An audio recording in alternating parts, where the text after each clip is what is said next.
Alarby 12 Jolay 2022 ireo lohatenim-baovao antsika ary. Anoana sy anome tosika ireo tanora mpandraharaha malagasy ny fandaran'asa fandroso, fandaran'asa ny fitondram-panjakana. Anisan'ireo mpanao gazety nahazo fankasitrahana sy bourse de reportage tamin'ny fifaninanana média pour les aires protégées ny mpanao gazety avy eto amin'ny TVM sy RNM.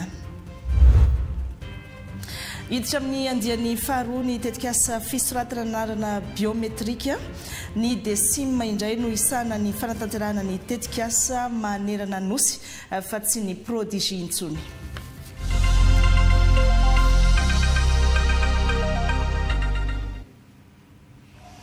Miarahaba tompoko klasy tompoko vavy tonga soa tao anatin'ny fampalalam-baovao manasa antsika rehetra anaraka hatramin'ny farany. Namolavola tetikasa vaovao ny fitondram-panjakana, tetikasa hananganana ho avy tsara kokoa ho an'ny tanora malagasy, fandaran'asa fandroso izay no fiantsona azy. Amin'izao fotoana izao dia mbola sakana hatrehan'ny tanora manana tetikasa sy ny mpandraharaha madinika tsy ahafahan'izy ireo mivelatra ny tsy fahazona famatsim-bola noho ny tsy fananana antoka izay fepetra amin'ny findramam-bola sy noho ny tany zana-bola ambony loatra. Ama izay olana izay ny fitondram-panjakana amin'ny alalan'ity fandaran'asa nasional fandroso ity izay hanome tohana ara-bola sy tantsoroka ho an'izay manana vinavinana tetikasa sy ireo mpandraharaha efa nahatsangana orinasa ka te hampivelatra ny orinasany. Ny filohan'ny fanavazana ny Repoblika no nanokatra tamin'ny fomba ofisialy ity fandaran'asa fandroso ity teny Ambotsoroitra Androany. Babi Stéphane sy Mamra Vavson no hitondra ny antsipriany. Tsy hosakana intsony ny tsy fananana loharanom-bola ho an'ny tanora manana vina sy tetikasa famoronana asa mahaleo tena. Manokana teti-bola 200,000 ariary ny fitondram-panjakana amin'ny alalan'ny fandaran'asa nasional fandroso. Hanoanina ireo tetikasa madinika miteraka asa sy loharano-karena ho an'ny tanora malagasy. Fampindramam-bola amin'ny tafarany ambany izay heverina tsy kelikely mandritra ny 2 na 3 taona. Tsy hanavahana sehatra hivelarana fa kosa manome vahana ny famokarana sy fanodinana ny vokatra anatiny hampiakatra ny lanjambidiny, manome tosika ny tetikasa hampivelarana ny fizahantany ary ny fampiroboroboana ny teknôlôjia sy ny maro hafa. Nanamafy ny filohan'ny fanavaozana ny kolonel Randrianirina Mikael fa ny tanora no harena velona ho an'i Madagasikara ka tsy maintsy hotohanana. Ry tanora malagasy, ny fampandrosoana marina dia tsy vokatry ny kabary fa vokatry ny asa sy ny famorona-karena. Izany no antony ilantsika mamorona taranaka vaovao mpandraharaha malagasy. Taranaka tsy miandry asa fa mamorona asa. Taranaka tsy miandry fanampiana fa mamorona vahaolana. Averiko ombieny fa ianareo tanora dia tsy olana Madagasikara fa vahaolana. Tsy vesatra ho an'ny fanjakana fa hery hanangana ilay Madagasikara raha-pitso. Anjaran'ny fanjakana ny manokatra varavarana, fa anjaranareo kosa ny miditra sy manorina ny hoavinareo. Tsy maintsy mamorona mpandraharaha isika amoronasa. Izany no antony nananganantsika ny fandroso. Riavana mba hampisehoana fa tsy teny fotsiny no entina navaozana ny Repoblika fa fanapahan-kevitra mivaingana dia manambara eo anatrehan'ny firenena aho fa ny fanjakana dia manokana vola tetina any amin'ny 200 miliara ariary ary mety hihoatra ho famatsiana ny programa nasionaly fandroso amin'izao fanombohana azy izao. Nanome toromarika ny birao mpanatanteraka sy ny filan-kevim-pitantanana ny fandaran'asa fandroso ny filohan'ny fanavaozana amin'ny fitantanana mangarahara sy hanehoana fahitsiana amin'ny fisafidianana ireo tetikasa ahazo ny fampindramam-bola ary ihany koa hampitovy zo ny zanaka malagasy tsy ankanavaka. Fa ity famatsim-bola ity dia tsy fanomezana fa famatsim-bola aferina mba ahafahan'ny tahiry miodina sy manohana tanora sy mpandraharaha maro hatrany. Tiako hazava ihany koa fa ity programa ity dia natao ho an'ny tanora sy ny mpandraharaha madinika manerana Madagasikara. mitetika samymendrika matotra ary mahafeno fepetra no isitraka izany ao anatin'ny mangarahara sy ny fitovianjo teniko farany mikasika an'io dia aoka mba ho ao anatin'ny fangarahana tanteraka ny fitsongana ireo tanora izay hazo an'io vola io famatsiana rabola io fa tsy hanao toy ny taloha atsika tsy ohatra reny taloha reny izay akaikikaiky sy namanamana ihany no nahazo an'ilay famatsim-bola fa aoka mba hiantefa hatrany ambanivohitra hatrany amin'olona izay tsy manan-katao izao famatsim-bola izao. Ny fahombiazan'ny fandroso dia ho refesina amin'ny isan'ny orinasa vaovao tafajoro sy ny asa vaovao voaforina ary ny tanora tafita sy ny fianakaviana miova fiainana ho hiatrany ny voalohany fanavaozana. Misokatra amin'ireo sehatra tsy miankina ny banky ary ny mpiara-miombonantoka samihafa ny fandroso hananganana tontolo vaovao ahafahan'ny tanora malagasy mamorona sy mamokatra ary mifaninana. Takitaky ny ahoana ny ara teknika nyity fandaranasa fandroso ity ary ahoana no atao mba ahafahana misitraka izany. Manodidina ny 80 ka hatramin'ny 100 tapitrisa ariary ny fampindramam-bola mety ho azon'ny tompona tetikasa na tompona orinasa manao fangatahana amin'ity fandaranasa fandroso ity vola izay averina tsikelikely araka ny nambaran'ny filohan'ny fanavaozana teo ao anatin'ny 2 na 3 taona. Mialohan'ny azonany fampindramam-bola nefa dia isy ny tombana izay atao hitiliana ireo tetikasa tena mahomby ka tsy heverina hiteraka faty antoka indray.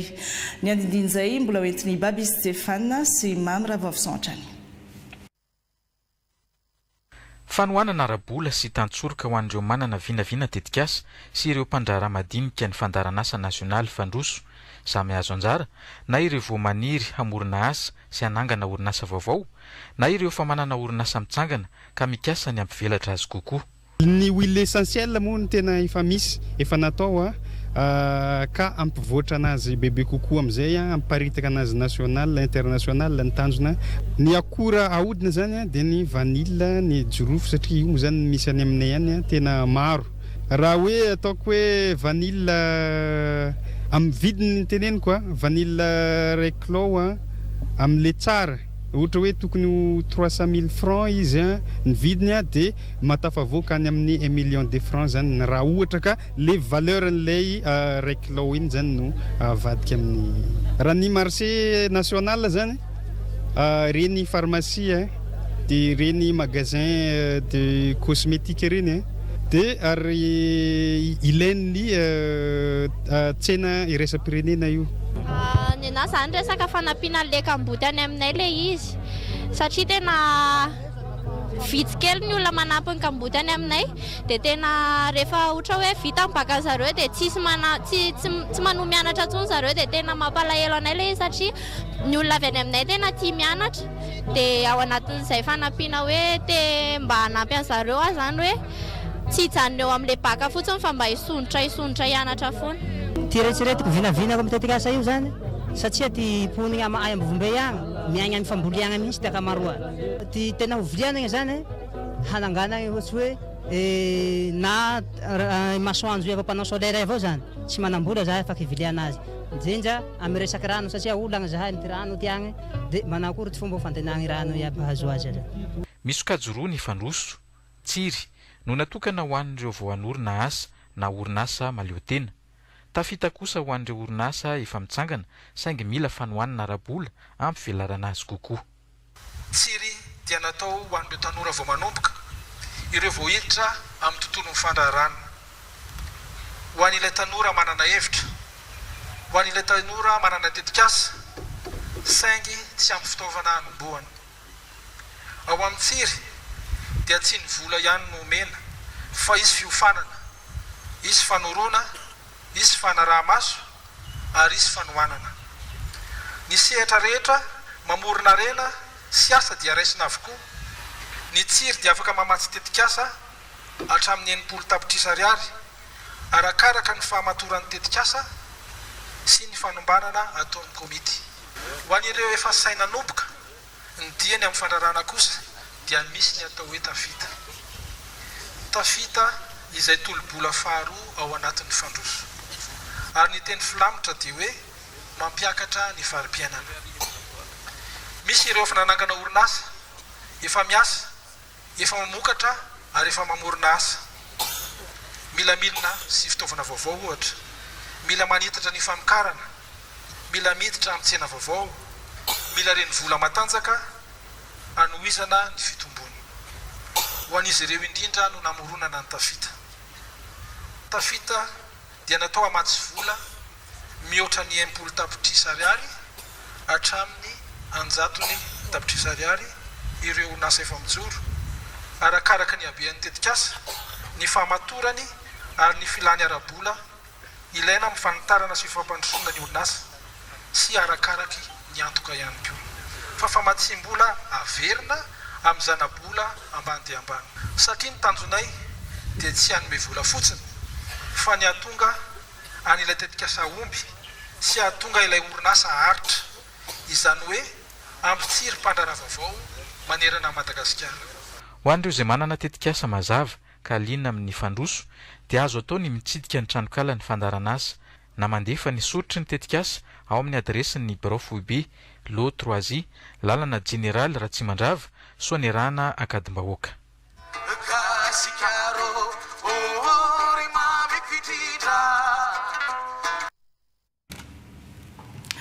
Zay ny mikasika iny fandarana asa fandroso iny. Ny gendarmerie sy ny ady amin'ny kolikoly no raiketina anaty boky ny fitsipim-pitondratena izay tokony ananan'ny zandary amin'ny fanatanterahana ny asany entina miady amin'ny kolikoly. Ozaraina amin'ny zandary rehetra manerana nosy ny boky avy eo araka ny voarakitra anatin'ny fifanaraha-piaramiasa eo amin'ny gendarmerie sy ny Bianco. Volana Faraso sy Ambintsoa Andriamasavelo ary Fanirikely. Mba isian'ny fitantanana mangarahara sy ny fanjakana tandalana dia tafapetraka eto anivon'ny ministera délégué misahana ny zandarmaria-pirenena ny rafitra sy ny lamina edina amin'ny kolikoly ho an'ny zandarmaria-pirenena. Natolotra teto tamin'ny fomba ofisialy ny politika anatiny eo anivon'ity ministera ity sy ireo boky kely mirakitra ny fehezam-pitsipika ifampitondrana ho an'ny zandary. Ankoatra izay dia vita sony teto ny fifanaraha-piaramiasa eo amin'ny Bianco sy ny ministera délégué misahana ny zandarmaria. Anoray manatantara ary tsy azo kosehina eto anivon'ny ministera ny anandroany satria manatanteraka ny vina izay napetraka amin'ny fitondram-panjakana dia ny adina ny kolikoly sy ny ametrahana fanjakana tsara tantana ka manatanteraka zany eto anivon'ny ministera ary misaotra sahady ny bureau maleo tena miady amin'ny kolikoly nanometana sy tantsoroka nentina nanatanterahana amin'izany eto anivon'ny ministera délégué misahana ny gendarmerie ary mirarina dia ho tontosa sy ahatanteraka izany ezaka sy ady natao izany isika satria araka nyvoalaza teo hoe isika miaraka no afaka miady sy mametraka amin'izany ady amin'ny kolikoly izany. Fametrahana reny dia maneho ny fahavonona amin'ny zandarmeria amin'ny ankapobeny zany iady amin'ny kolikoly dia fa voafariparitra hoe ahoana ny fomba hoentina iady amin'izany kolikoly zany. Fitondran-tena sy toetoetra izay tokony ho ananan'ireo zandary izay iny akanja izay manao ny asa natao kelikely ny code de conduite iny mbo tafiditra am-posy mba hoentin'izy ireo eny amin'ny fotoana izay mampisehatra an'izareo eny akanja. Manana fitaliavana manokana mandray fitarainana momba ny kolikoly rahateo ny eto anivon'ity ministera ity ary mampiatra ny sazy mifanaraka amin'ny lalàna ho an'ireo zandary nazahoana fitarainana. Rehefa misy ny fitarainana ohatr'ireny dia miezaka zahay manao ny fanadihadiana manamantatra ny zavatra misy na zany na tsy zany misy ny andraikitra raisina rehefa misy ren'ilay tsy mety izay mety atao miaramila reny arakaraka ilay sazy io raha ohatra zany penalina moa zany ilay zavatra nataony dia mety miafara ny fitondrana azy any amin'ny tribunal zany ary midiatra izy ohatra ka hita fa tsy mety nataony akoatran'izay moa raha ohatra ka hoe fitsipifehezana mahamiaran'olona no nanaovana an'ilay faute dia voasazy atao anatiny izy zany voasazy mahamiaran'olona azy mariana fa isan'ny tondrozotra napetraky ny ministera délégué misahana ny zandarmaria pirenena ny ady amin'ny kolikoly nambara teto fa mitaky fanavaozana toe-tsaina ety miasa ihany koa izany manomboka izao dia ho aparitaka ho ampiasain'ny zandary manerana ny nosy ity boky kely mirakitra ny fitsipika ifampitondrana iadina amin'ny kolikoly ity. Ivantana avy any Betroka faritra Anosy ny fandaran'ny RNM amin'ny zoma 7 Jolay hatramin'ny alahady 9 Jolay izao fa tsy miainga avy ety Anosy eto Antananarivo toy ny mahazatra anatin'ny fitetezam-paritra izay Ana Maria ny RNM ny fahadimy amin'ny 10 taonany nanaingy androany maraina ny ekipa iazo any Betroka anaty lasanakaiky kokoa ny vahoaka malagasy amin'ny mahonja peo-pirenena azy afaka manararoatra tsara ny olo-pirenena any amin'ny faritra Anosy iny indrindra ny ao Betroka izay lalovan'ny RNM mitondra ny sosikevitra rehetra ho an'ny fampandrosoana eny fotony sy ny fampandrosoana ny firenena amin'ny ankapobeny fotoana ihany koa fanararoatra hitrandrana ireo kolotsaina sy ny fahaiza-manao samihafa hifampizarana amin'ny mahasamy malagasy. Ketare Vilasy Roger Andriamanalina. Arak'izao hitantsika izao dia efa vombonina ny ekipan'ny Radio Madagasikara manontolo anatanteraka ny 5 taona mitety faritra any Betroka any. Hangalana sy hihainona ny hetahetan'ireo olo-pirenena eny fotony amin'ny lafiny fandrosoana no antony anatanterana ny RNM amin'ny tety faritra ao anatin'ny 3 andro dia fandarana maro no fiainga ao amin'ny distrikany Betroka. Zava-misy maro loko ny zoma, fivoy, serao desirao ny sabotsy, bemiray sy ny savaravina ny alahady ankoatra ny vaovao atoandro amin'ireo 3 andro ireo.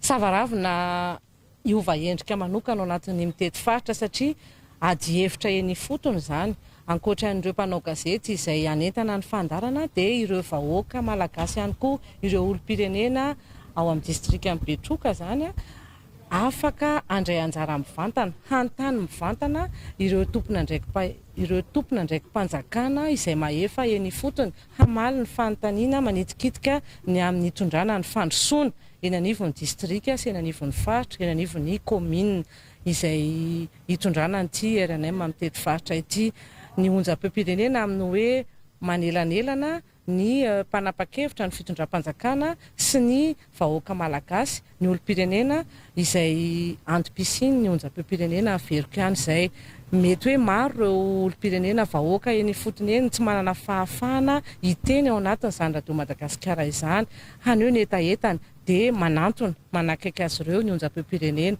ankoatr'izay moa dia hoe hotrandrahana ihany koa zany ireo irika fanararoatra ny amin'ny lafiny kolotsaina, lafiny sosialy, lafiny toe-karena hahafahana mitondra ny fandrosoana any amin'ny faritra.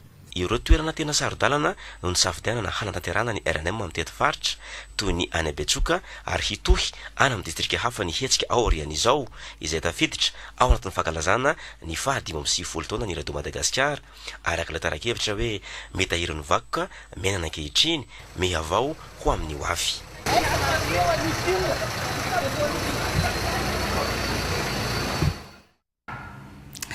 Fa manana anjara-toerana lehibe eo amin'ny fiarovana ny tontolo iainana sy ny harena voajanahary ny fampahalalam-baovao amin'ny alalan'ny asan'ny mpanao gazety. Nisy ny fifaninanana famokarana fanadihadiana natao an'ny mpanao gazety concours média pour les aires protégées. Anisan'ny nandray anjara tamin'izany ny mpanao gazety avy eto anivon'ny RTM zany hoe ny TVM sy ny RNM ary anisan'ireo nahavita namokatra fanadihadiana tsara sy mendrika tao anatin'izany ka nahazo fankasitrahana sy nahazo ilay antsoina hoe bourse de reportage. Tetsy amin'ny Cinepax Ambodivona no nanaovana ny lanonana nanomezana izay fankasitrahana izay. Natasha Simbola sy Jakila Kotomanga no nanangona ny vaovao. Miisa 4 no nandrombaka ny amboarana nandritra ny fifaninanana mpanao gazety ho an'ny faritra arovana andiany fahatelo. anisan'izany iaina rabetany izay mpanao gazety ny televiziona malagasy ny safidy ny anao ny fanadiadiny tany amin'ny complexe Mahavavikikony. Maro lafia ny tolotry ny roivoary aterany na eo amin'ny fanatsarana ny natiora, ny toetrandro, ny velotenan'ny mponiny. Dia izay ny nandosika anay zany hoe ny safidan'izy io satria raha iresaka afa-tsy ny arena voajanahary fotsiny tsika dia be ny karazan-java-mananaina misongadina izay azo lazaina hoe tsy fahita fa tsy eto amintsika Madagasikara toy ny vorofaly zany izay anisan'ny efa vitsy dia vitsy izy io satria araky ny aintontanisan'ny mpikaroka zany dia eo amin'ny 500 teo sisa. Manan-danja ary zava-dehibe ny fanomezana sehatra ny mpanao gazety hitatitra ny zava-misy eny fotony izay mampisongadina ireo arena sy karazan-java-mananaina maro lafy ananan'i Madagasikara.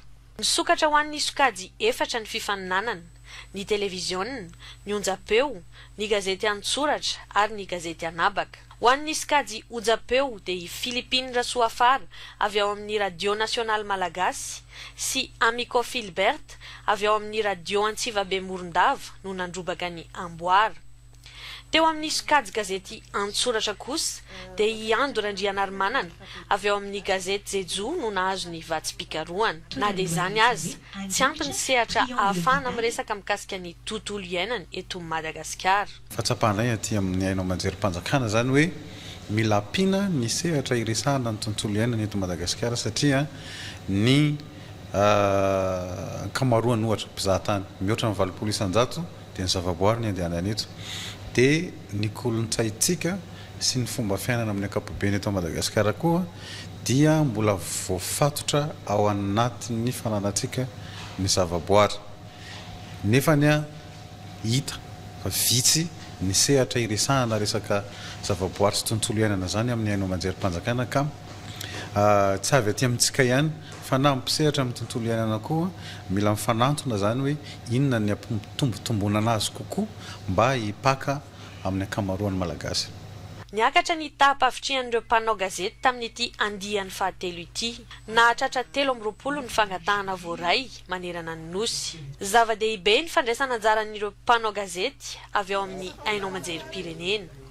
Ho an'ny hainao manjerim-pirenena moa zany amin'ny ataontsika hoe ny couverture ny aloha izay tonga dia mahasahana olona tapitrisany maro dia izay ny tena mahazava-dehibe ny fisiny mpanao gazety avy ao anivon'ny RNM sy TVM rehefa misy fifaninanana na misy fanapahan-kevitra tokony atao amin'ny fampandrosoana eto amin'ny firenena tahaka izao. Dia eo koa ilay fahaiza-manao ny mpanao gazety izay mamadika ny zavatra sarotra ho mora ho voarain'ny daolobe izay spécialité na journaliste rehetrarehetra zany zay dia anisany koa mahazava-dehibe azy. Isan'ny mampiavaka ity andiany fahatelo ity ny fisian'ny mentor na mpiandraikitra ireo mpanao gazety tsirairay avy ary nanampy azy ireo anatanteraka ny fanadiadiana tany fotony. Tsy aivina fa ny Fondation pour les aires protégées et la biodiversité de Madagascar na ny FAPBM no nikarakara ny fifaninanana niaraka tamin'ny Malagasy Brand Communication na ny MBC sy ny Remampsen Madagascar. Horantsika manontolo aorian'izao fampahalalam-baovao izao moa ny fizotrany ny lanonana fanomezana fankasitrahana ho an'ireo mpanao gazety mendrika nanao ny fanadiadiana mikasika ny tontolo iainana iny horantsika aoriana izao ny fampahalalam-baovao izao. Fanambogoavana no atrehan'ny Madagasikara amin'ny fanarenana ny roivoary ao anatin'izany ohatra ny fanitarana ny faritra rovana, ny fiarovana ny ala oko sy ny sisa. Tsy maintsy ilana fiara-miasa nefa ny fanatanterahana izany mba hanafainganana ny asa. Anisan'ny tombony lehibe ho antsika noho izany ny fampiatranoana ny fivoriana fahasivy isan-taona ny mpiara-miombonantoka na ny AFR 100 mandritra ny 4 andro any Nosy be. Ahitana solotena avy amin'ny firenena afrikanina misy 730 izy ity ho azo antoka ny atratraran'ny Madagasikara ireo fanamby ireo arak'izany. Keita Revila. Ao anatin'ny tetikasa AFR 100 dia nametraka fanamby Madagasikara fahanarana ny ala sy ny tany simba mirefy 4 tapitrisa hektara hatrany amin'ny taona 320 ho fandraisana anjara amin'ny tanjona napetraky ny Afrika hanarenana 100 tapitrisa hektara. Araka izany dia hifantoka amin'ny fanavaozana ara-teknika ny famatsimbola ho an'ny fanarenana, ny fampizarana traikefa ary ny fanaramaso ny fanatanterana ireo fanamby no raisin'ny firenena ny adevitra nandritra ny fivoriana ity mba ho fanafianganana ny asa ho amin'ny fampandrosoana lovanjafy sy ny faharetan'ny Afrika manoloana ny fiovany ny toetrandro ka tombony ho an'ny Madagasikara ny fampiatranona ity fivoriam-be fahasivy isa-taona ny mpiara-mombanantoka na ny AFR100 ity. Satria Madagasikara dia isan'ny firenena atao hoe manan-danja eto amin'izao tontolo izao raha ny fananana harena voajanahary no asiteny. Ny APM9 sy ny AFR100 dia atao hoe défi na fanampy eto anivon'ny Afrika ny anatratrarana ny 100 millions d'hectares na restauration na terre sy ny forêt. Manana anjara lehibe ao anatin'izay Madagasikara. Efa manomboka ny asa ary efa ao anatin'ny tena mizotra araka ny tokony ho izy. Raha tsy laza fotsiny isika ireo fanarenana ny ala-honko, ny fanarenana ireo ataoko hoe terrain dégradé hitantsika zany amin'ny RN4 iny vao manomboka isika ny tanjona dia amin'ny 2030 ny avitantsika an'izay 4 millions d'hectares zay. Tsy mora io fa isorana manokana sahady ho an'ny indray mateo point focal zay ataoko hoe mitarika amin'izany fanatratrarana izany tanjona izany. Eo ihany koa ny comité eto amin'ny firenentsika eto Madagasikara zay tarina avy ao amin'ny DRGPF. Haharitra efatrandro mofo ity fivoriana AFR100 izay atao eto Anosy Be ity izay ahitana solitena avy amin'ny firenena afrikana miisa 430. Eo ihany koa ireo andrim-panjakana regionaly sy ireo mpiara-mombanantoka ara-teknika sy ara-bola. Ijerekaiky ny paikady anenana avy na telo eny ny vilaran-tany may isan-taona ao anatin'ny faritrala izay mirefy 2 hektara ny orinasa Fanalamanga. Omena fiofanana sy fahaiza-manao hiatrehana ny ahitany araka izany ireo mpianala eo anivon'ity orinasa mpanjakana ity satria ny ahitany dia anisany mampirongatra ny doro-tanety ao anatin'izany faritrala ny orinasa Fanalamanga izany. Xavier Ratolotso sy Richard Juvenal, TVM any Moramanga. Nahatratra 420 hektara ny velaran'ala may tao anatin'ny faritrala tantanin'ny orinasa mpanjakana Fanalamanga ny taona 2024, ny 550 hektara amin'ireo no potika tsy nisy azony raisiny. Tafiditra ao anatin'ny iraka nandrany fitondram-panjakana ankehitriny ny Tale Jeneraly Mpisolotoerana ny hanarina ny orinasa izay miainga amin'ny fiarovana ny ala amin'ireo fahavalo dia ny halatra azo sy ny doro-tanety. Politika petraky ny mpitantana ity orinasa ity, ny fampitomboana ny fahaiza-manao ny mpiasa hiantsehatra mivantana ny fiarovana sy ny fikolokoloana ny ala ka mpianala mitotaly 513 mirahalahy manerana ny faritra misy ny ala amin'ny Fanalamanga no omena fiofanana hiatrika ny ady atao ny doro-tanety ka sady mahazo fanofanana ara-batana ireto mpiantsehatra no zaraina fahalalana ho matianina kokoa amin'ny fiarovana ny ala. Laminasa entiny Tale Jeneraly sy ireo mpiara-miasa ny fampiasana ny mponina ao anatin'ny faritrala izay hiarah-miasa akaiky amin'ireo mpiasa ny orinasa na hazo fiofanana. Izy ireo izay nomeny Tale Jeneraly lanja manokana noho ny makitro ifahara ny fampandrosoana miainga amin'ny fiarovana ny ala. Fa nisy ny fidinana tany fotony zay niarahana tato amin'ny tompona andraikitra tato amin'ny Fanalamanga ka nanentanana ireo ponina ny fotony misy fifanarahany mpiarah-miasa mihitsy amin'ireo ataontsika hoe mpiasan-tselika ireo amanarivony sady fanomezana asa ho an'ny ponina ny fotony no fiarah-miasa raha teo zany fanomezan-tanana mba ahafahana miaro miaraka. Raha ho an'ny solitena mpanjakana izay niatrika ny fanokafana ny fiofanana teto Antsirinala dia niantso ireo tsy mbola tonga saina izy ireo mba hampitsahatra ny doro-tanety izay mitondra loza eto amin'ny firenena. Ka eto amin'ny solitena mpanjakana dia manentana an'ireo vahoaka eny fotony mba hiara ifanometanana amin'ireo mpiara-miasa eny anivon'ny orinasa Fanalamanga. Ho anay avy ato amin'ny OMC kosa dia manome tantsorika ny orinasa Fanalamanga raha toa ka misy ny ilaivana azy indrindra fa amin'ny fanentanana indrindrindra moa zany fa amin'ny fanasaziana ihany koa satria fahavalo-pirenena ary mamotika firenena ny olona izay mandoro ala. Ankoatra ny fanofanana ireo mpiandraikitra sy ny fampidirana ireo mpiasa an-tselika Amanarivo ny aro ny ala dia ezaka nataon'ny fitondrana foiben'ny orinasa ny nanolotra fitaovam-piasana toy ny moto sy ny groupe électrogène hoentiny tompony andraikitra hiatrika amin'ny vanim-potoana maintany mampirongatra ny doro-tanety izay anaovana ezaka manokana ankehitriny. Ndeha andray vahiny ary sika to anatin'ny fampahalalam-baovao Tata Miarso Manakoraisina Landry sekretara jeneraly ny ministeran'ny indostria sy ny fampiroboroboana ny sehatra tsy miankina tonga soa to anatin'ny fampahalalam-baovao ianao. Faly miaraba ny rena ary faly miarabantsika vaoaka malagasy zay manaraka ny télévision pirenena ihany koa amin'izao fotoana izao.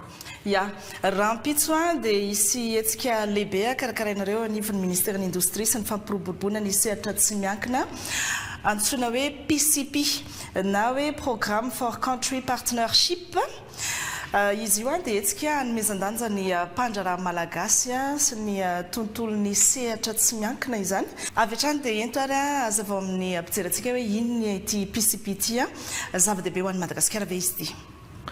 Ny PCP moa dia amin'ny teny anglisy izy io hoe Programme for Country Partnership na programme partenariat Madagasikara zay fifanarahampiarahamiasa iarahana amin'ny sampandrarahan'ny firenena mikamba na mikasika ny fampiroboroboana ny industrie na ny ONIDI zany izy io natao ho an'ny taona 2024 ka hatramin'ny 2024.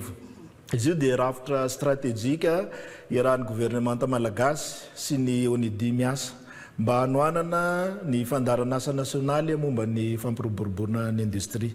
Zava-dehibe ho an'ny Madagasikara tokoa izy io satria ny PCP dia mikendry ny anova tsikelikely ny rafitry ny toe-karena eto a Madagasikara zany.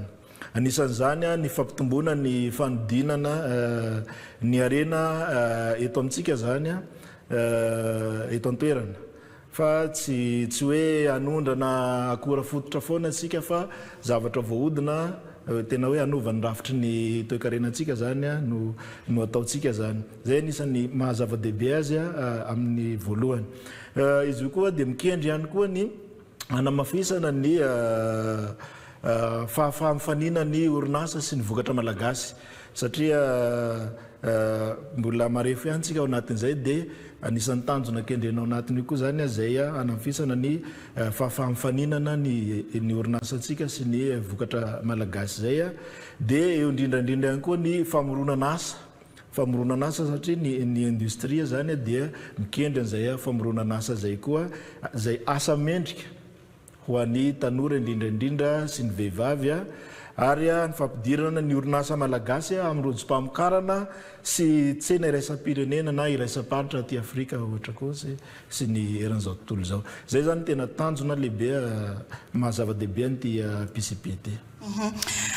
Tombotsoatra ny ahoana zany no azon'ny mpandraraha malagasy ao anatin'izay dia izy avy ihany koa no afaka hisitraka an'izy io. Ny PCP dia rafitra anankiray lehibe ataontsika hoe écosystème zany fa tsy zavatra hoe mitsitokotoko le izy zany hoe mahazo tombony ao anatiny io daholo zany ny rehetrarehetra ny mpandraraha ao anatin'le hoe fanampina ny fanomezana tosika ny fahaiza-manao ny fanomezana ny fahitana ny loharanom-bola zay amatsina ny ireo fandaran'asa zay vinavinaina eto amin'ny firenena. Zany hoe isika zany manana fandaran'asa ngeza be tsika dia io fandaran'asa io no ezahana miaraka amin'ny ONIDI zany atao zay natanterahana anazy. Zany hoe zareo zany miaraka amintsika mametraka mamolavola manatanteraka an'izay fandaran'asa zay mitady ny fahaiza-manao zay ilaina hampandroso sy hampiroborobo ny industrie eto amintsika ary koa rehefa tanteraka zay dia mandeha ny famoronan'asa ny famatsim-bola ihany koa zareo koa zany miara-miasa amintsika mba hamatsy vola nyreny le fandaran'asa zay apetratsika hampiroboroboana ny industria eto a Madagasikara izay. Manahoana ny mety hoe fifandraisany amin'ny politika akaben'ny fanavozana amin'izao fotoana izao? Ny PCP dia fitaovana entina mampiatra mampiatra amin'ny asa sy tetikasa ny politika ankapobeny fanjakana zany hoe ny fanjakana mametraka politika ankapobeny fa ity PCP ity dia fitaovana anankiray etitsika manatanteraka an'izay politika ankapobeny fanjakana zay amin'ny alalan'ny asa mivaingana ireo le laharam-pahamehany PGR zany fandraika amin'ny fananganana industrie sy ny fanavaozana ara-toe-karena zany.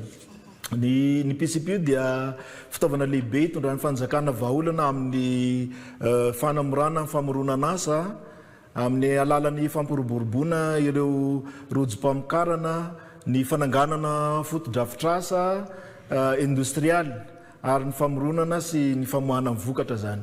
Lara-pahamehana ao anatin'izany ny fanohanana mivantana ireo tetikasa zone économique spéciale, ny fandaharana asa odofia, ny agropole, ny fandinana vokatra eto atoerana sy ny fampiasam-bola amin'ny angovo sy ny fitaterana ary indrindra fampiroboroboana ny asa amin'ny faritra rehetra. Zay zany no ifandraisany anatin'ny politique générale de l'État amin'ny fondation zao.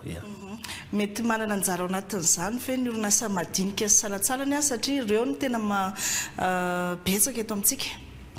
Tena manana toerana ao anatin'izany mihitsy ny orinasa madinika sy salatsalany satria ny PCP dia ametraka ny sehatra tsy miankina sy ny orinasa madinika sy salatsalany PME moa ny filazantsika azy ho mpandray anjara fototra amin'ny fanovana industrialy eto amintsika zany.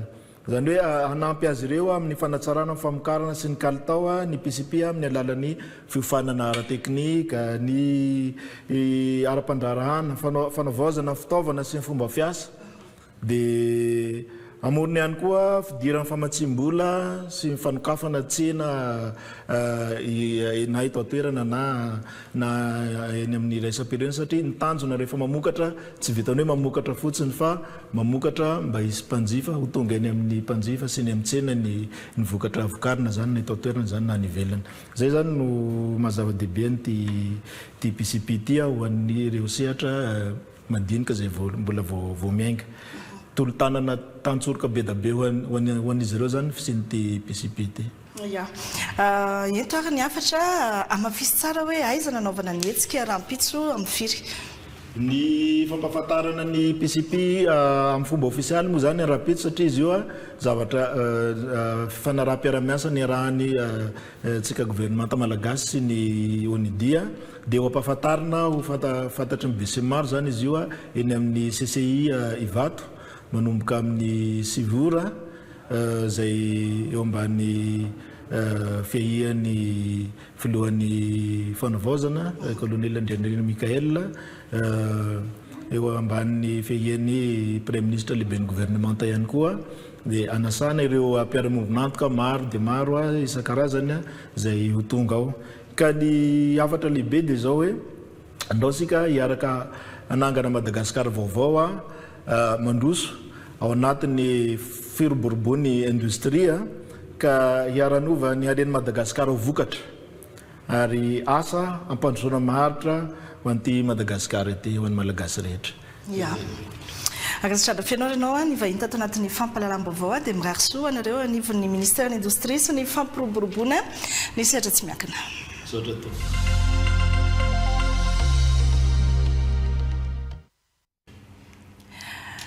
Toy izatsika ny fampahalalam-baovao voafaritry ny lalàna mazava ny fanaovana ny fanadihadiana parlementaire ny orinasa JIRAMA adiditra andraikitry ny solombam-bahoaka ny manaramaso akaiky ny tombotsoan'ny vahoaka sy ny fampiarana ny zo fototra amin'ny famatsiana jiro sy rano efa hita ny olana eo anivon'ny orinasa JIRAMA izay ain-dehiben'ny firenena anisan'ny namaly ny fanakianana izay mahazo amin'ny ity fanaovana fanadihadiana parlementaire ity ny filohan'ny commission eo anivon'ny antenimieram-pirenena tamin'ity androany ity momba izay resaka JIRAMA izay vola Rafarasoa sy Roger Andriamanalina.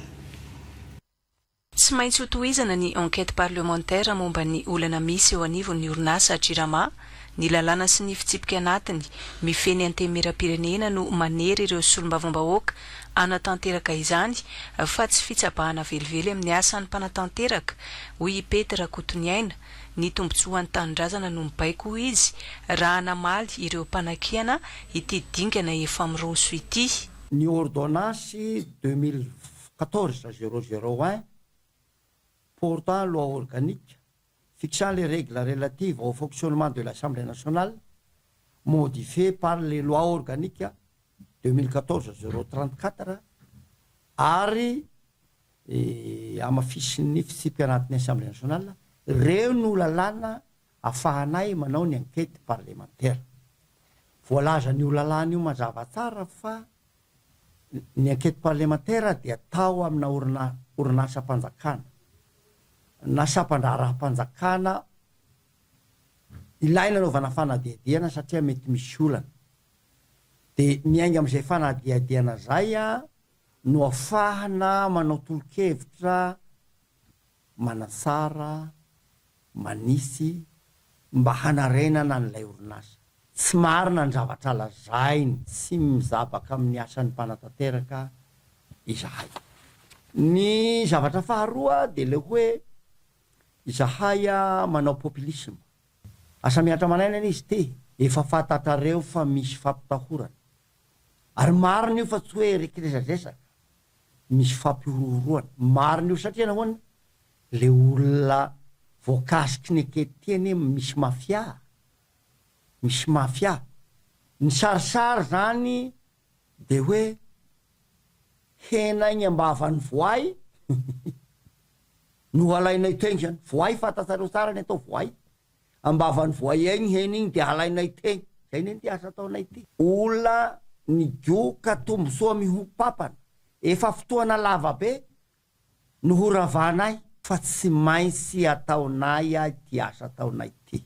Arak'ireo lalàna voalaza ireo. Voalohany, zahay mahasapa fa sakana ho amin'ny fampandrosoana ny firenena io situation Jirama io raha. Tsy afaka androso mihitsy ny firenena raha io zavatra misy io no tsy ahitana vahaolana. Tsy fakafakaina ireo sakana rehetrarehetra manapotika an'io Jirama io. Zay no mibaiko anay. Na iza faly, na iza tsy faly, ny tanindrazana tsisy anaiky ny Madagasikara atao harena dalatobo. Ain-dehiben'ny firenena ny resaka ho iatrany izy ireo miasa andro manalina noho izany ny komisiona manatanteraka ity enquête parlementaire momba ny raharaha Jirama ity. Ary voalohany faran'izay sarotra nefa voalohany eto amin'ny antenimieram-pirenena ny nanaovanay an'izao enquête parlementaire zao betsaka ny tsy sanikitika n'izany Jirama zany, affaire Jirama zany, fa ho an'ny tombontsom-bahoaka dia miezaka zahay député ho tohizana hatramin'ny farany ity enquête parlementaire ty ary asehoanay amin'ny malagasy ny vokatra dia mahazo matoky ny gasy fa tsy maintsy ho avoakanay ny raharaha rehetra mahakasika an'ity Jirama ty. Zay ny mikasika an'iny fampandalana 700 metatra zany hoe 1 kilometatra mahery eo no atao beton ao atapy-tanànan'ny commune ambanivohitra Ilac Est any amin'ny district ny Vatomandry. Natomboka ny asa amin'ny alalan'ny famatsimbolan'ny faritra Atsinanana ho vitaina ato anatin'ny efa-bolana ka ny ministeran'ny asa vaventy no manome tantsoroka ara teknika. Nadia Bakoly, televiziona malagasy ny Vatomandry. Ampandalana mirefo 1 kilometatra sy 700 metatra amin'ny lalam-pirenena Farikambefolo A mamakivaky ny tampo-tanàna ny commune ambanivohitra Ilac Est district ny Vatomandry no raisy ny fahatratsinganana tagnana ny fanamboarana azy ho famaliana ny filan'ny vahoaka ity fotony. Ho atao beton izy ty ary asiana lalana natokana ho an'ny mpandeha an-tongotra miampy jiro manazava. Ny entreprise TSP iandraikitra an'izany mandritra ny efa-bolana ary ny ministera ny asa vaventy manome tantsoroka ara-teknika ny fahatratsinganana mpamatso vola. Natomboka ofisialy ny asa bosy fa 18 ny volana Jolay teo ny asa. Fampiasana ny famatsim-bola Ambatovimo zany no loaranom-bola angadinana sy vinahitana ny fanamboarana an'izao ampandalana aty amin'ny district ny Vatomandry ato anatin'ny commune ny Ilac zao. le volana Mativia tamberim-bidy izy io ny mazava-dehibe an'izao fotodrafitrasa atao zao dia hoe nandritra ny taona maro manomboka tany amin'ny 2024 no ny antona ny fampiasana ny famatsim-bola io zany hoe io ristourne avy amin'ny fitrandrahana ataony Mativia eto Madagasikara io. Noho izany rehefa tonga ny fanavozana dia nesorina izay fampiatoana ny fampiasana ny tamberim-bidy avy amin'ny Mativia zay dia nisokafana ho azo ampiasaina indray ilay izy.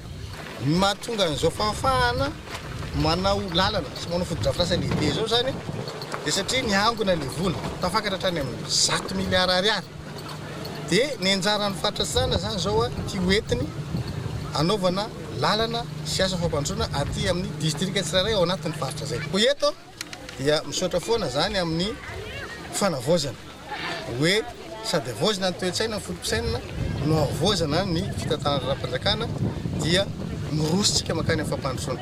Misaotra ny fitondram-panjakana tarin'ny kolonela Mikaela koa satria nanamora an'izay fanesorana ny fiatonan'ilay fampiasana ny teti-bola izay avy amin'ny ristourne arotsaka ny Mativia ao anatin'ny tabolam-panjakana zay.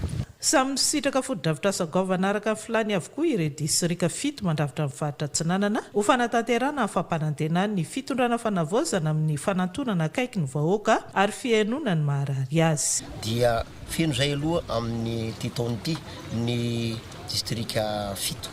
Ny manaraka dia tsy mitsahatra ny filohan'ny fanavozana ny Repoblika miteny hoe atao vitsapan'ny vahoaka fa miasa ny fitondrana fanavozana izay misy amin'izao fotoana izao ka dia mbola tsy hokivy ny anatanteraka ny asa jiaby agnatin'ny faritra zany ny faritra Atsinanana izay inona fa ohatr'izao daholo no ataon'ny lehibe ny faritra rehetra dia androso vetivety Madagasikara. Faly ny vahoaka ary dia nanome tsodrany teto ireo ray aman-dreny eto Ilaka Esta Valorazana. Iroso amin'ny andian'ny faharoa ny tetikasa fisoratana anarana biometrika mialoha izay nefa dia manao tombana ny vokatry ny asa vita tamin'ny andian'ny voalohany ireo tompona ndraikitra isan'ny tokony tamin'ny ankapobeny aloha dia fahombiazana no azo satria raha roa tapitrisa no viana tany am-piandohana dia tafakatra 9 tapitrisa ny isan'ireo malagasy voasoratra anarana biometrika. Fantatra fa ny tetikasa desima indray no anoana ny fitondram-panjakana amin'ny fanatanterahana ny andian'ny faharoa amin'ity fanoratana anarana biometrika ity fa tsy ny prodigy intsony. Jaona Dimiolo Salama sy Ambintsoa Andriamaservelo. Raha tsy aivina dia no tanterahany ny fahatelo ny volana aprily ka hatramin'ny 30 jona 2024 teo ny hetsika faobe fisoratana anarana biometrika izany ampitondraina ny anarana hoe izao tokana. Raha mpangoina dia tanjona roa lehibe no nikendrena tamin'izany dia ny fanomezana ny zony olom-pirenena rehetra anany fahizina ara-dalàna araka ny tanjona 12 teboka 7 amin'ny fampandrosoana maritra izay mitaky ny fanomezana fahizina ara-dalàna ho an'ny rehetra melo ny taona 2024. Ny faharoa dia ny fanavozana ny tolodrara omeny ny fanjakana amin'ny alalan'ny fananganana rafitra moderna sy mahomby ary mampifandray ireo sampandrara rehetra nahitana vokatra mafapo izany satria mihoatra lavitra ny tanjona napetraka teny am-piandohana no tratra. Raha ohatra ka vinavinaina fa roa tapitrisa ny olona avita n'ilay fisoratana anarana biometrika tamin'iny opération voalohany iny nandritra ny 3 volana hatramin'ny faran'ny volana Jona dia nahatratra 9 tapitrisa zany no efa mahery no efa navita n'ilay fisoratana anarana biometrika ka zava-dehibe zay satria raha tany am-boalohany mety betabe ny ayahy betabe ny tsao ary izay mihitsy ny antony natonga ny filohan'ny fanavozana ny Repoblika Madagasikara mitarika mihitsy ny fisoratana anarana angamba tadidinareo fa izy mihitsy no anisan'ny soratra anarana voalohany nampiseho amin'ny malagasy fa ilain'ny firenena io ho an'ny fampandrosoana ny firenena io dia nahazo tokony rehetrarehetra ka atao hoe anisan'ny nazahoana an'izay vokatra tsara izay atao hoe nanampy tosika atsika foana ihany koa ny ny mpiara-miombonatoka ny banky iraisam-pirenena tamin'ny alalan'ny tetikasa prodigie zany zay nanampy be tabe atsika tamin'ny fanatanterahana ny tetikasa iny mety nisy ny olana tena tsy efatsefany teny fa matoa azo zay vokatrizay dia azo lazaina fampahombiazana mifanindry andalana amin'izao fisoratana anarana biometrika izao ny fanatsarana ny fandreketana ny soram-piankonana isy ihany koa ny fametrahana ny lamina vaovao ao anatin'ny fanatanterahana ny tombana izay atao eto tsy resaka hoe digitalisation fotsiny ihany izy ity fa tena fanavozana mihitsy ny tontolon'ny soram-piankonana eto Madagasikara dia misy asa maro be ao anatin'izay ny asa voalohany zany dia ty fanaovana ny fisoratana anarana biometrika ty anisan'ny asa ray ty fa eo ihany koa ny ataontsika hoe ny numérisation ny soram-piankonana ny fanatsarana ny fandraketana ny soram-piankonana ahatra roa andro ny atrikasa atao eto izay ahitana ny fandraisana anjaran'ireo tompon'andrakitrisany tokony eo anivon'ny ministeran'ny fampirobobona ny ahitao arakajy mirindra ny postra ary ny fifandraisan-davitra ny ministeran'ny atansa ny fitonjakam-pahefana ireo mpamatsy vola ary ny teknisian'ny isany tokony fantatra fa nitetika asa desim no hanona ny fitoram-panjakana ny amin'ny fanatanterahana ny hetsika fisoratana anarana biometrika andian'ny faharoa izay ho tanterahina tsy ho ela amafisina ny paikady indrindra ny lafin'ny serasera mba ahafahany malagasy sy ny teratany vahiny mahafantatra sy manjifa eny amin'ny tsenan'ny asa tanana etsy amin'ny senam 17 hektara tsena izay napetraka ho filamatra saingy nienatra any ny mpitsidika sy ireo tonga manjifa ny asa tanana amidy eny antoerana amin'izao fotoana izao tonga ny tafa sy ny haino ny marary ireo mpanao asa tanana ny minisitra tompona ndraikitra ny ariva teo Olivier Ndrebololo Miaja sy Roger Andriamanalina no nanangona ny vaovao. Iray amin'ireo mpanao asa tanana efa elan'ny lomanosana tamin'ny famoronana sy fivarotana vokatra vita avy amin'ny hazo Idina Simon. 12 taona izy nefa nisehatra ary nolo 20 tamin'ireo ray aman-dreniny tany aloha. Taoriany taona 2000 izy dia nitotongana izy ety izy nitsenany asa tanana eto amintsika ary mbola tsy tafarina hatramin'izo. Crise politika no antony lehibe fa eo ihany koa ny fahasarotan'ny akora miampy ny laza ny tsy fandriam-pahalemana eto Andavamamba ka mampiempotra ireo mpitsidika. Ny sehatry ny tontolon'ny asa tanana talohan'ny taona 2000 tena nandeha ary tena namelona ny mpanao asa tanana zany fa taorina ny ady mosy ny zay sehatra politika moa misy zavatra ohatran'izay foana tamin'ny androny 2002 reny dia tena niena mihitsy zany ny fanjifana ary niara zay ny varotra tany amin'ny fipitamandra-voangy tamin'izany fa tena hitanao mihitsy tena ny amaty le tsena anisan'ny tena olana ny resaka sécurité satria efa tany amin'ny agence de voyage ohatr'izany zany zay tamin'ny fotoanany tantana moa dia zay ny problème resandry hoe sécurité ny problème any aminareo any dia tsy hitanay zay atao dia tsonala izy amin'le resaka hoe Andavamamba le tiako tenena le sécurité publique ny any ivelany zany vao mandrehan'izay zany le olona dia ohatrany hoe misy réticence zany par rapport amin'le resaka fanjifanana na eto atoerana io indrindrandrindra zany le vazaha zava-misy olana sedray mpanao asa tanana eto amin'ny senama izay etsy akilany vonona ny tondra vahaolana manandrefy azy ny ministera tompon'andraikitra no sady hanao izay fomba hampandrosoana hampiroboroboana ity sehatra ity. Ny ministera izay tantanako dia ministeran'ny fizahantany sy ny asa tanana. Mazana dia resahana foana hoe fizahantany fa tsy voajery ny asa tanana izay disoiko eto androany fa tsy marina zany. Taorina ny andro iraisam-pirenena ho an'ny asa tanana ny journée mondiale de l'artisanat dia nanao fanamby zahay hoe andao jerena ifotony andao ifampieno inona no andrasan'ny mpanao asa tanana be dia be moa ny famafonjavatra fa zao voatanteraka ary mahafaly ny ahafahana midina mivantana ety na enona hoe inona avy le etaeta inona ny tokony hanampiana eto zany zay zao dia efa mahita ny hoe resaka serasera ny tena somary tsy ampy satria lasa vitsy le olona miditra amin'ny toerana tahaka tony ary eto dia isorana manokana ny fitondram-panjakana mahasamaka fanapaka-hevitra goavana izay averinay fa fiangarana manokana ho an'ny sehatry ny asa tanana dia nandraisana ny hoe isaky ny zoma dia manao ny akanjo sy fitafy malagasy isika rehetra. Misarika ny sainy malagasy ny ministry ny fizahantany sy ny asa tanana teto mba hanjifa sy hanome lanja ny vokatry ny mpanao asa tanana malagasy izy ireo izay efa miezaka ny mampivoatra ny kalitao ny vokatra omena ny mpanjifa.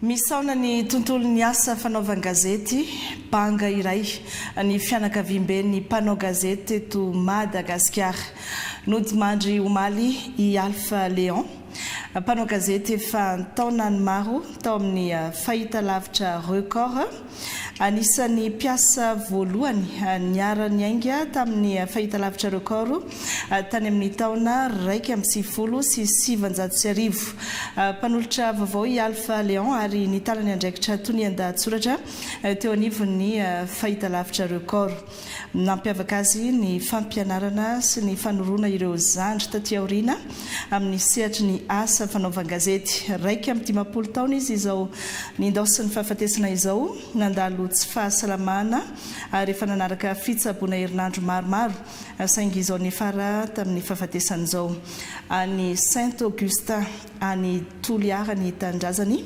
any no anaterana azy. Ny televiziona malagasy dia mirary fiononana feno ho an'ny fianakavian'ny Alpha Léon sy ho an'ny mpiara-miasa akaiky azy ary indrindra ihany koa ho an'ny fianakaviamben'ny mpanao gazety eto Madagasikara.